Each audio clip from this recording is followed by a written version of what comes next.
This is, when we talk about the next normal and data and the communicators at the data table, it goes beyond just all of the data that you're using. I think it goes to that element of having the communicators have credibility and trust. And you build that, obviously, through sourcing, through everything that you're doing for validating that data, but it's also the overall presentation. If someone doesn't trust you and doesn't feel like you're someone that they can work with, it doesn't matter how great the data is that you present to them, there's going to be skepticism, and they aren't going to believe in that. And that's why I am so pleased. And look at this. This is how excited I am. I'm going to put readers on to read this because I'm a woman of a certain age. But we have Stefan Verra, and the internet is a beautiful thing. I would encourage all of you to connect with him and see everything else. But I'm going to touch on a few of the highlights here. Born in 1973, so a young man by all standards. I think we can all agree to that. He's one of the most in-demand body language experts in Europe. With great lightheartedness and deep scientific insight, love language, he fascinates more than 100,000 participants every year in Europe, the USA, China, and China. His body language analysis are frequently published by the mainstream media. Again, a lot of overlap that we can all relate to, right? He's a guest lecturer at several universities, clinics, and governmental organizations, including NATO. We might have some of our NATO members here today who might recognize him. He's a best-selling author. He's a keynote speaker for world-leading companies and medical congresses. He's a body language coach, which after his presentation, we might all believe we could use a little bit of that to help give additional confidence to what we're presenting, and why I'm going to make my part of this very short so my body language doesn't become a case study for his things of what not to do. And he's followed by more than 150,000 people on social media. And so I would ask that you give a very warm AMEC welcome to Stefan Verra. No.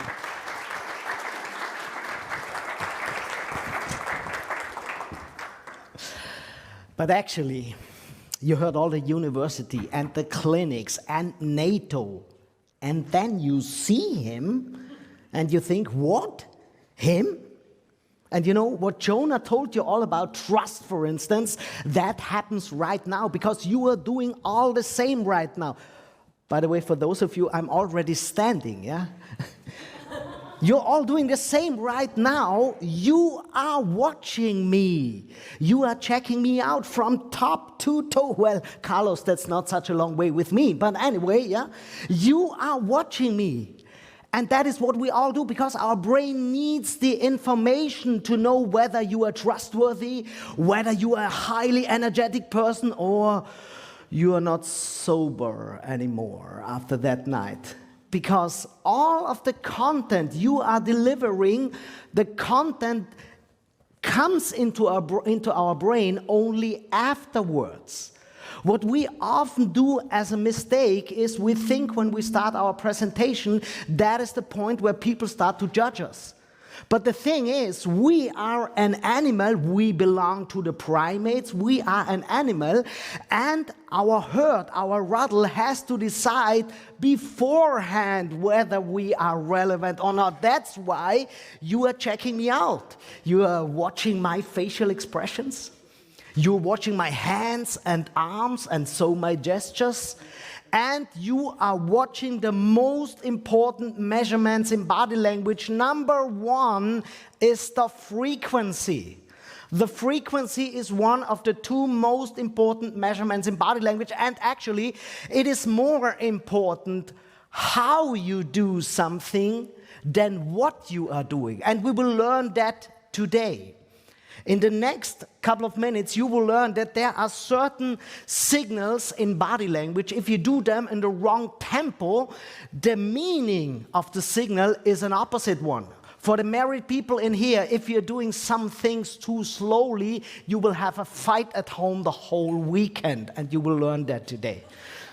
And number two, you're not only watching my frequency, the tempo of my motions, but you are also watching, number two, the amplitude, which is the range of the motion. It makes a huge difference in being trustworthy, in appearing competent, comparing the range of the motions. So smaller motions deliver something different than bigger and wider motions. That's what we will be talking about in the next couple of minutes. It's all about body language. AMEC, good morning.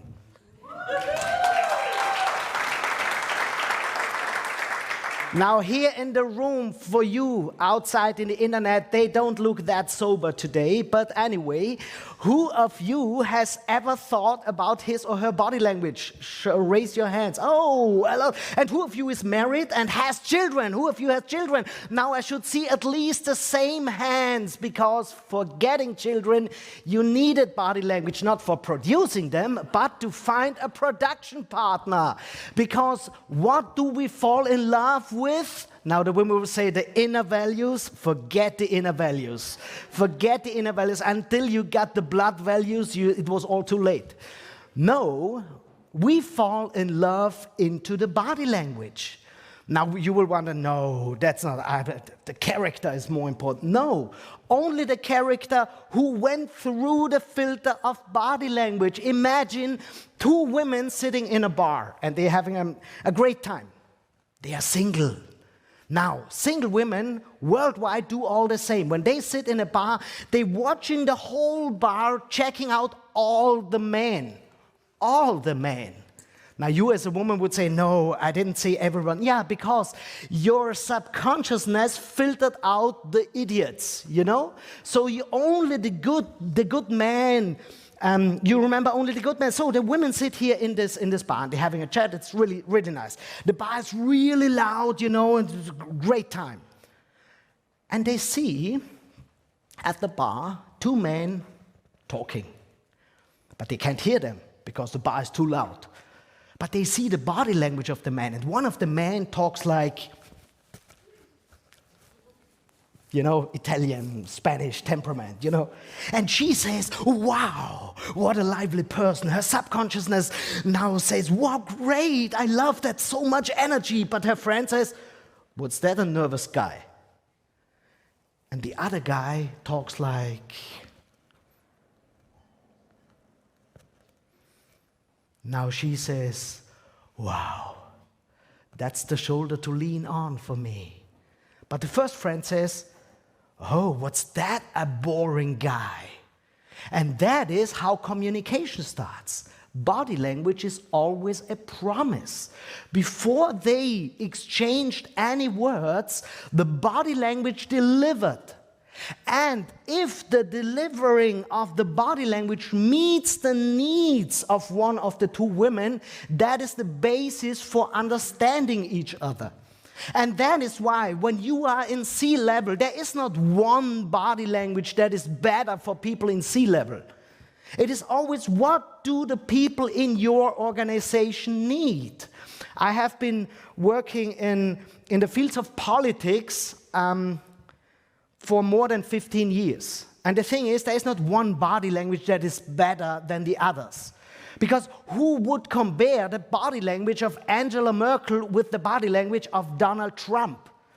But both had good rates, you know? Both had good rates, so it's always, what do people need and what do you need? And what you need might be different from what your staff member needs. So body language is not one isolated signal. Actually, do you know any body language signals? Does anyone know? Yeah, scratching your nose. Bloody liar. Yeah, we'll talk about that later. What else? Yeah, crossing arms. Crossing arms. What does that mean? Crossing arms? Reserved, yeah? Standoffish? And what does that mean? No, it's him, I mean, you know? Got it? That is, I think, the biggest myth in body language is that you only have to see one signal and you would know what kind of person that is, or at least in what state this person is in. That is junk science, okay? Of course, if you see me standing like that, feet pointing outwards, hips thrusted forward, muscles tensed, head tilted, frowning, if I'm doing like that, that might appear standoffish. But that, he's already smiling at me. Got it? what I changed is I changed my whole body. The only thing that I left and that remained was my crossing the arms. And it is the same, you know, if you would have a car and you would take a tiny bit out of that car, just watch that tiny bit and you would think, I know what kind of car that is and in what state this car is. You see how ridiculous it is what we see on YouTube and on social media and in most of the body language books. It's junk science. We always have to look and to watch the whole body. And touching the nose, for instance, that is also one thing. But we have to talk beforehand about a certain body language I see from a lot of people in here. I think almost everyone does the same body language here. I think that is the AMEC body language. For you out there, almost everyone does the same. You are crossing your legs. Almost everyone, I think you're the only one who doesn't do it. All the others, you are also, okay. So crossing the legs, I'll take that chair. Crossing the legs. People say, from crossing the legs, you can see something. A person says you something. Because people say, the direction, can everyone cross their legs? Everyone cross their legs? You also? Everyone cross their legs? Just for you alone, okay? So people say, from the direction you are crossing your legs, you can see the relationship to the person next to you, because a person would always cross towards the likable person. Now you don't see it, but in here some people are getting nervous. Yeah? Now, is that the truth, or is that again just a myth in body language? We will see that just in a few seconds. Now, everyone who is crossing their legs, do it the other way around. Do it the other way around. Yeah, everyone do it the other way around. And what you will realize is, one side is easier for you. Yes? 80 to 90% of all human beings cross their legs always on the same side. So you can't see whether the likable person is on the left or on the right side. You only see where the hip problems are, okay? Body language is not that easy. And the last and also a big myth is about lie detection. Who of you wants some tips how to detect liars? Yeah, always the married people raise their hands, I know, yeah. You know what? Detecting liars via body language is junk science, period. Okay? So there are always some studies that say, or books, or YouTube videos that say, oh, scratching the nose, or turning away, or looking on the left or on the right side with the eyeballs. You know what? Yes, liars do that sometimes, but you do that also sometimes. We can't distinguish. We can read the body language, you know, we can read it absolutely, but we never can go absolutely sure with the connection in our brain. What thought made us turning our bodies? For instance, you're talking to someone and this person shows you some of those lying signals, like turning away, like hiding the mouth, like looking on the left side downwards. It could be that this person is actually right now lying to you. But you know what? It could also be that this person remembers, oh my God, I forgot to turn off the iron at home. It is the same body language. We can't distinguish what thought made us do something. That is why polygraphs don't work. Never ever polygraphs don't work. That is why body language is not a means to detect liars.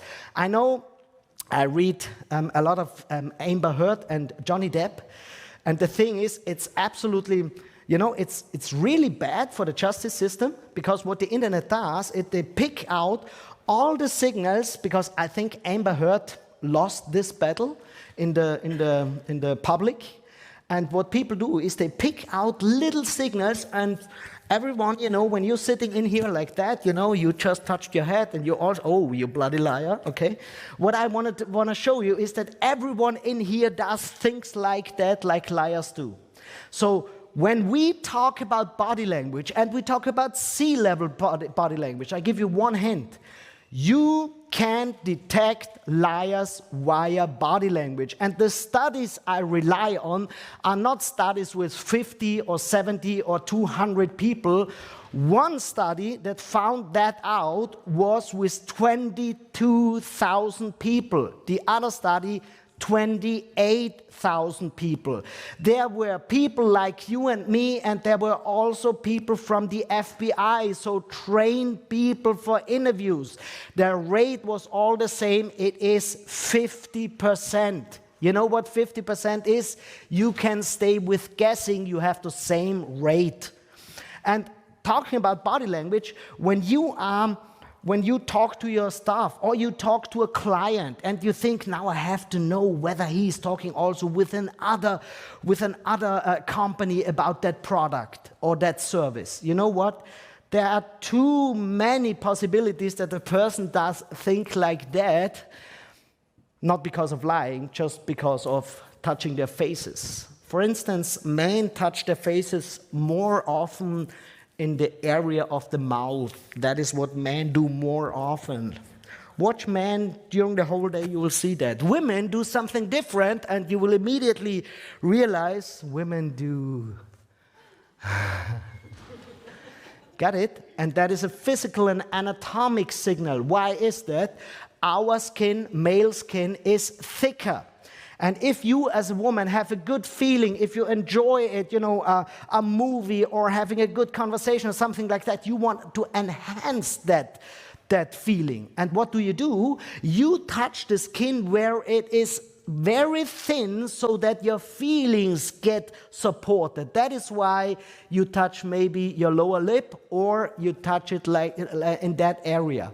Why don't men do that? Because our skin is thick like leather. There is no use of scrubbing for us here because it doesn't support any feelings. Those are some of the things you have to know about body language to judge people. And I give you one important hint. We never can go sure what a person is feeling. We only have the impression about someone.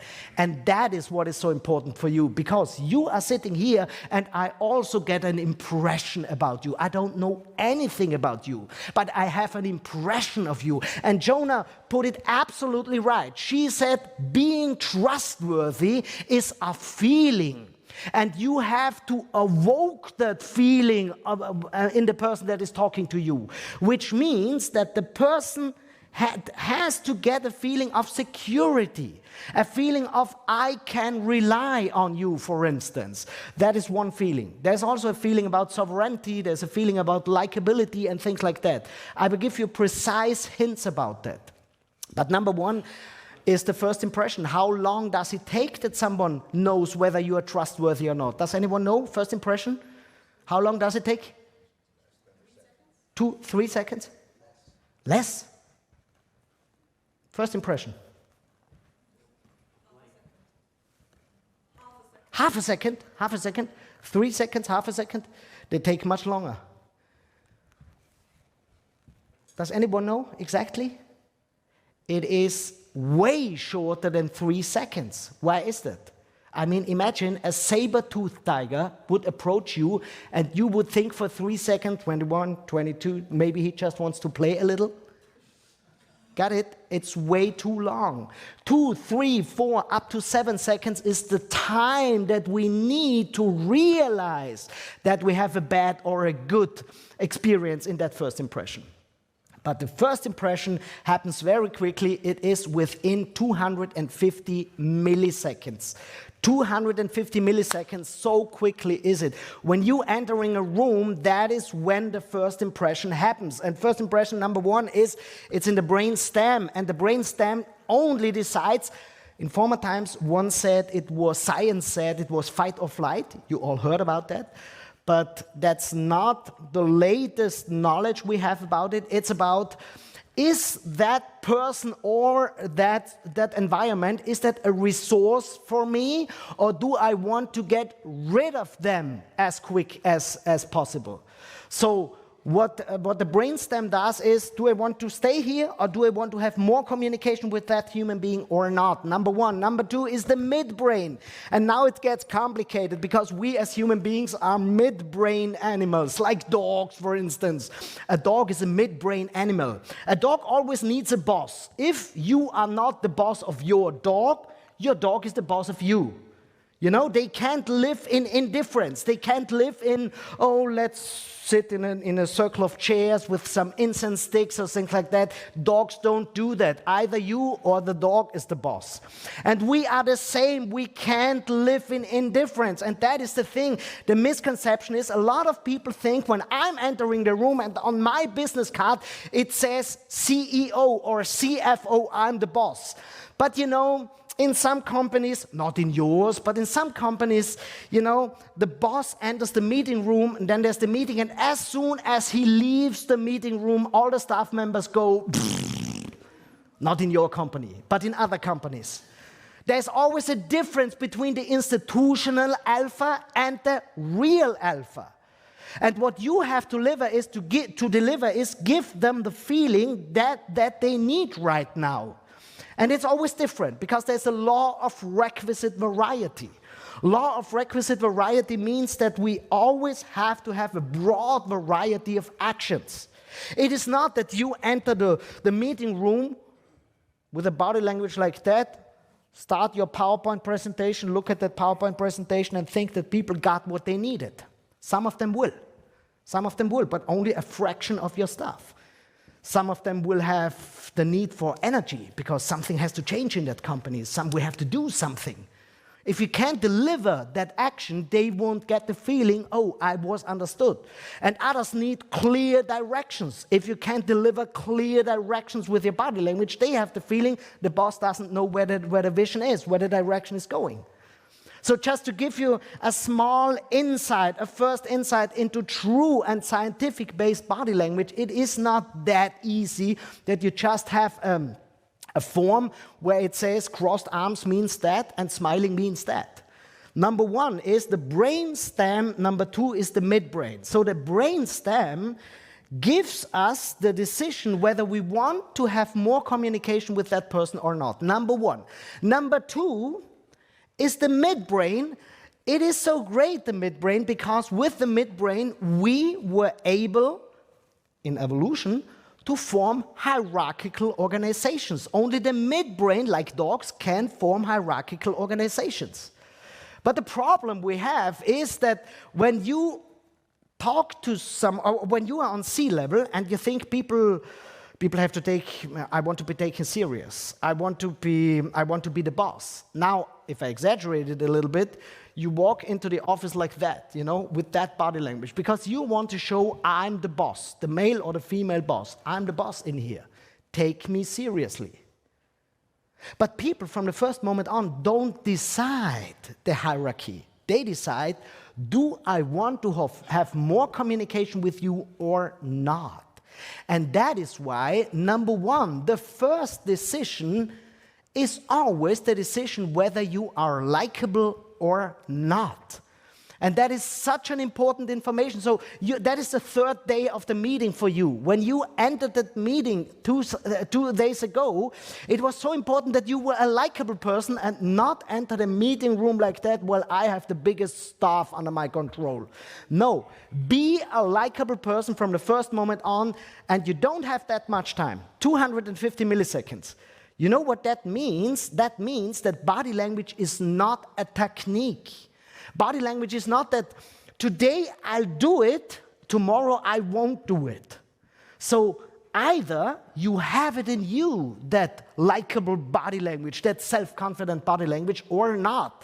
That is why it is so important how you sit like that, how you sit in that room, how you walk through your office. Because if you start a presentation and think, now I have to play a role, the boss role, but afterwards I don't care, and if I'm at home with my family, I don't care, you know, then you always have the feeling I have to limit myself.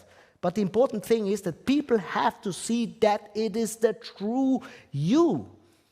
So you should practice it also at home. 250 milliseconds, it is too short a time to play a role. People will see you from the first moment on. By the way, seeing, how do we get a first impression? Does anyone know? How do we get a first impression?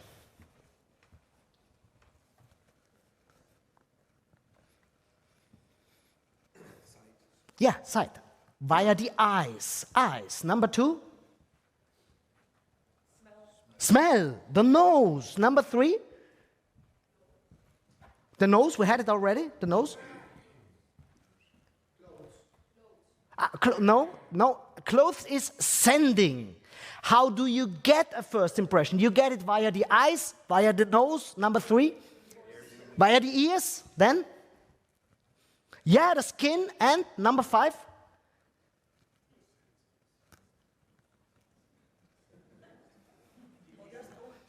Yeah, the taste. Yes, that's the 5 sense organs. Well, she's afraid to have to kiss the customers. No, you don't have to kiss the customers. But that is the 5 sense organs. Human beings only have 5 sense organs. It is not the 6th sense. I know you sit here and think, oh, I have a 6th sense. No, forget it. Or gut feeling, you know. Daniel Kahneman, Nobel Prize. Yes, please. Yeah, that's a myth. There's only 5 senses. Sorry? That's a myth. There's only 5 senses. Okay, tell me the 6th one. Temperature. No, that's, yeah. In science, to perceive the environment, for instance, temperature, as you're talking about, temperature is about the skin, for instance. But you are absolutely right. There are discussions in a small fractions of scientists. Close your eyes, please. Please, everyone close your eyes. And you know, as you have closed your eyes, you know the position of your left foot. And the thing is, now you can open it up. Oh, some of you fell asleep. And that is not, what was it? You know, you realized that the position of the foot, was it the skin? Was it, you know? And the same is with some other senses. But when we talk about science, like perceiving the nature, for instance, human beings have 5 sense organs. Not like, for instance, bats. You know, bats have another sense. They can, the echo, they can orient themselves via the echo. We have 5 sense organs. Daniel Kahneman, Nobel Prize winner. He said about the 6th sense, about the gut feeling, because every one of you has a gut feeling, he said about that, that is an information that came into our brain via